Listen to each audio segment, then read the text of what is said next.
Aujourd'hui, j'ouvre. Demain, c'est Denis Mirallier, avec qui je forme un tandem que nous espérons fructueux. On ne voulait pas multiplier les prises de parole. Bien sûr, tout ce que je dis l'est aussi en son nom. C'est donc effectivement avec un an de retard qu'on fête les 30 ans du master. C'est la 32e promotion qui est rentrée. Vous verrez dans la salle, au fond, les noms de toutes les promotions, enfin des étudiants de toutes les promotions. Par ordre alphabétique et par ordre chronologique. Et j'ai fait le compte très exact. Il y a 598 diplômés de cette formation. Voilà, vous serez les 600e, ceux qui arrivent. Ce master a été fondé à l'initiative du ministère de la Culture et de la Communication pour répondre à un besoin en matière de jardin historique, de patrimoine vivant, de paysage culturel, et aussi bien du côté de la maîtrise d'ouvrage que de la maîtrise d'œuvre. Alors bien sûr, j'aurais aimé pouvoir préparer depuis plus longtemps, avoir plus de moyens et faire que nous soyons tous là. Ça aurait été quasiment le palais des congrès qu'il aurait fallu louer. Je ne me suis pas sentie de lancer ça, mais je suis très heureuse que vous ayez pu nous rejoindre des plus anciennes promos jusqu'aux plus récentes et peut-être même au futur, puisque dans la salle, il y a des gens qui sont intéressés. Je remercie Monique d'être venue. J'ai pu échanger avec Janine Christiani, qui est donc une des cofondatrices et qui a longtemps accompagné le master, qui ne pouvait pas être là. 598 étudiants, c'est plus de 300 mémoires qui représentent notre trésor de guerre presque. Et notre directeur l'a dit, c'est cet effort de toujours tenir le terrain, l'enseignement et la recherche qui motive tout notre travail, qui s'est poursuivi depuis la fondation du master sous plusieurs formes. Donc, on dit le master à 30 ans. En réalité, vous le savez, il a été fondé en plusieurs étapes. Ça a d'abord été un CEA, puis un DPEA, puis à partir de 2001, un DESS.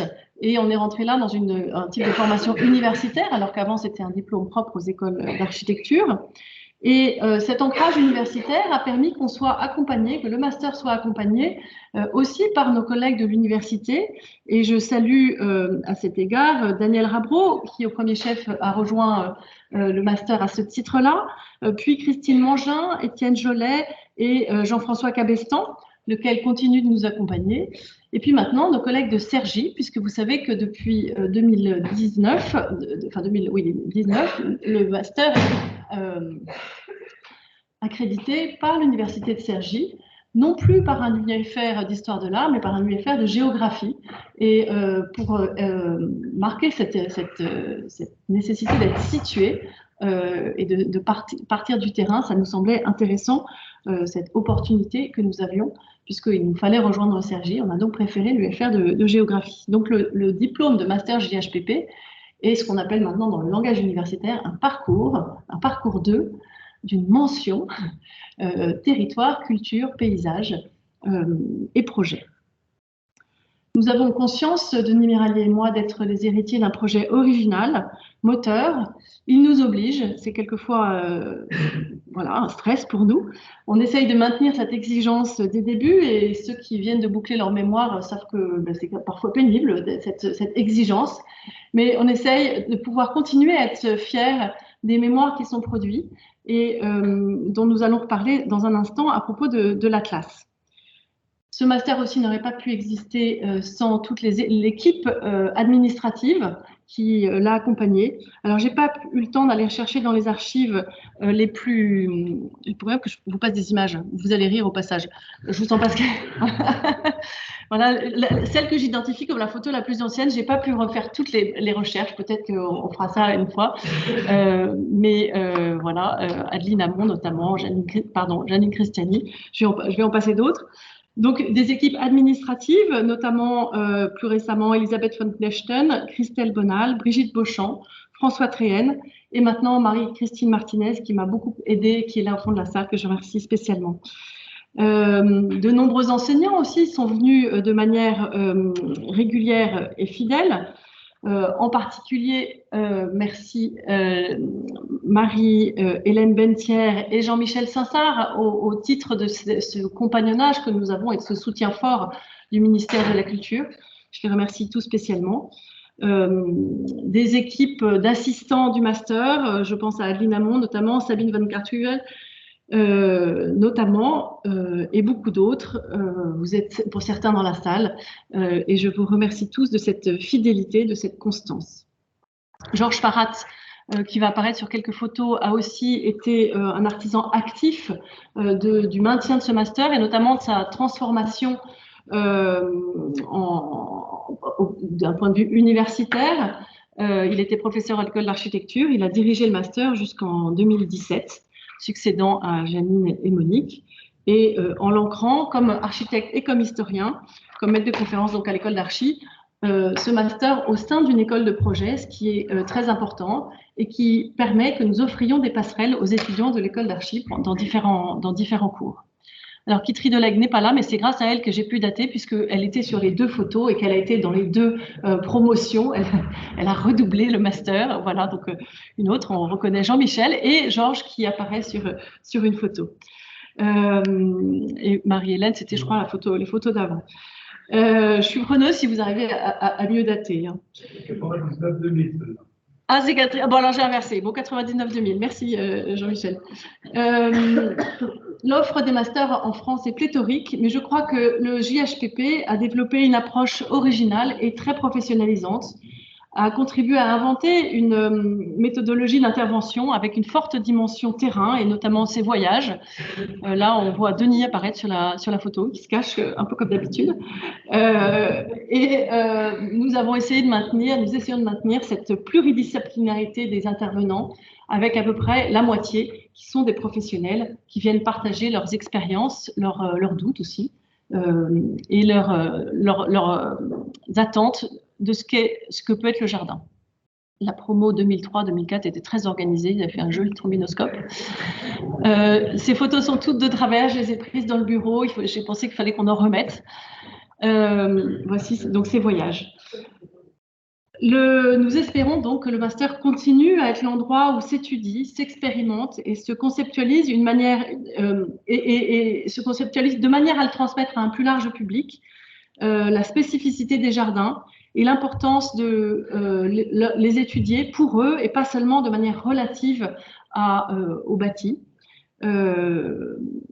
Nous essayons de continuer à porter un des credos qui est celui des plans de gestion, un des credos du ministère de la Culture, de continuer à développer cette recherche sur le caractère infrastructurel des jardins patrimoniaux et puis aussi sur leur rôle de précurseur finalement par rapport à tous les questionnements sur le développement durable et la biodiversité qui nous occupent tellement aujourd'hui. Alors, voilà encore quelques photos, pardon, je les passe, 2007. Voilà, on arrive dans les photos plus récentes pour lesquelles c'était mon propre ordinateur, donc elles sont un peu de meilleure qualité. Les voyages, celui-ci était en Pologne. Nous sommes allés avec Georges Farhat sur l'ancien aéroport de Francfort. Voilà. Et puis ça, c'était à Nice, pourtant pré-Covid. Et voilà le dernier voyage que nous avons fait l'été dernier, au printemps dernier, en Flandre. Et puis, je voulais vous partager la très récente actualité. Lundi, la médiathèque du patrimoine et de la photographie, celle de Charenton, donc, est venue chercher les 15 premières années d'archives de la documentation technique du master. Alors, on reste tout à fait dans les clous par rapport aux archives, c'est-à-dire qu'on ne dépose que des choses non pédagogiques, toute la documentation technique, toutes les coupures de presse accumulées par les uns et les autres, et en particulier par Monique, à qui j'avais promis que jamais ça ne serait jeté, les différentes plaquettes et tout ce qui témoigne finalement de ce qui s'est inventé dans ce master grâce aux uns et aux autres. Et simplement, j'avais un petit sentiment d'étouffement dans ce bureau qui reste un petit bureau. Et finalement, on est très honoré que la médiathèque ait accepté que nos archives, que ces archives rejoignent celles déposées par le Bureau des Jardins et enfin, les différents services dont je passerai les dénominations du ministère de la Culture. Finalement, ça reconnaît, je crois, le rôle véritablement d'acteur qu'a eu le master dans la politique des jardins, leur protection, leur valorisation.